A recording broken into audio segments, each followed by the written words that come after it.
매니저는 내가 없는 거죠. 내가 있을 수가 없죠. 내가 담당하고 있는 어떤 사람. 근데 이때의 매니저 역할은요. 비즈니스입니다. 이건 직업이에요. 그래서 이때 이 사람의 기분을 맞춰주고 이 사람의 식성을 맞춰주고 이 사람의 취향을 맞춰주는 건 내가 비즈니스로 하는 거예요. 이건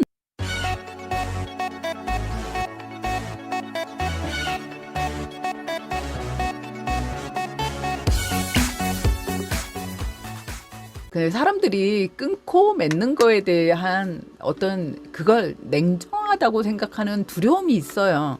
근데 내가 양보를 할 때도 있는 거, 양보할 수 있습니다. 우리가 11개가 있어요. 근데 둘이 나눴을 때 내가 기꺼이 그래 너 6개 가져. 내가 5개 가질게 했을 땐 이건 양보입니다. 그리고 상대도 자기가 배려를 받았다는 걸 알죠. 이 한 개 더 나누자고 할 수도 있는데 나한테 그냥 양보를 해줬네. 이건 감사한 일이거든요. 근데 내가 끝도 없이 네가 그냥 다 가져 하고 나는 필요 없어. 그리고 아예 안 가져요. 그랬을 때 상대는 이걸 처음 한 번은 너무 감사하죠. 나한테 모두 다 줬거든요. 얼마나 감사한 일입니까?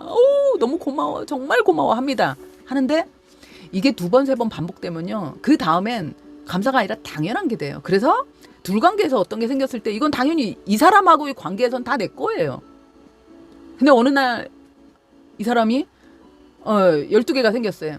그래 너 7개 갖고 나도 이제 내 몫을 챙기기로 마음을 먹었거든요. 그래서 나도 어느 정도 좀 챙기자 해서 내가 5개를 갖고 갔을 때 이 사람이 뭐라고 하는 줄 아세요? 둘이 나눠야 될 거에서 내가 7개이기 때문에 엄청 많이 가져온 겁니다. 그런데 이 사람과의 관계에서 내가 늘 갖고 왔거든요. 자기가 나한테 다 줬단 말이에요. 지금까진. 근데 어느 날 자기 걸 챙기는 거예요. 근데 이거는 객관적으로 보면 너무 당연한 거고 너무 감사한 일이에요. 내가 2개를 더 가지고 왔잖아요.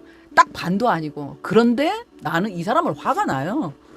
이 사람하고의 관계에서 내가 항상 100%였거든요. 내가 다 가지고 왔단 말이에요. 내 마음대로 했단 말이에요. 근데 어느 날부터 이게 뚝 끊긴 거예요.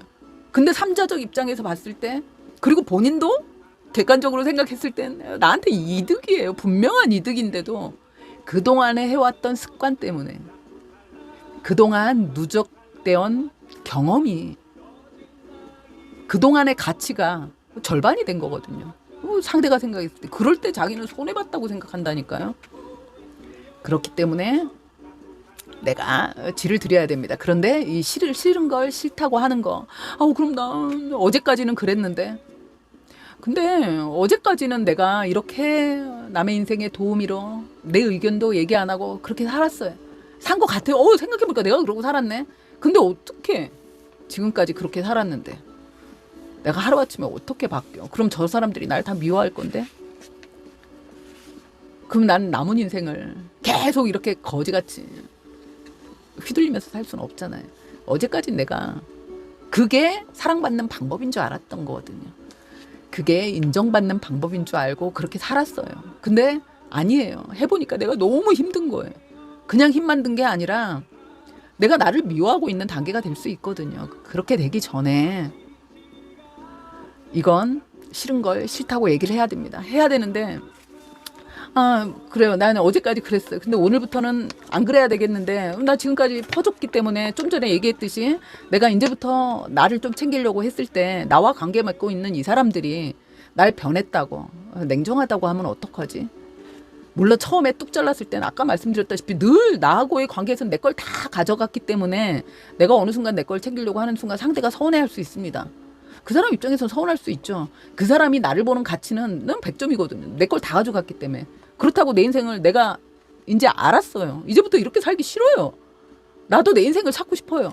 근데 이제는 내가 알면서도 끌려다닐 수는 없잖아요. 이렇게 구독하셨나요? 부탁드립니다. 상대도 나와의 관계가 그런 거였거든요. 나와 관계했을 때 자기가 예측이 가능했는데 그 예측이 깨지기 때문에 처음엔 당연히 좀 서운해할 수 있습니다. 그렇지만 중요한 건 나도 행복해야죠. 그 사람에겐 이제 내가 더 이상 기쁨도 못 줘요. 기쁨이 아니라 당연한 게 됐거든요. 이게 내가 양보하는 게 특별히 이 사람에게 기쁜 일도 아니에요. 그러면서 나도 슬퍼요. 내 인생도 불쌍해요. 그래서는 안 되잖아요. 내가 이제 이제 이렇게 하기 싫어 했을 때 싫다는 표현을 이제부터 하면 됩니다. 하면 되는데 그걸 두려워하지 마세요. 두려울 이유가 없습니다.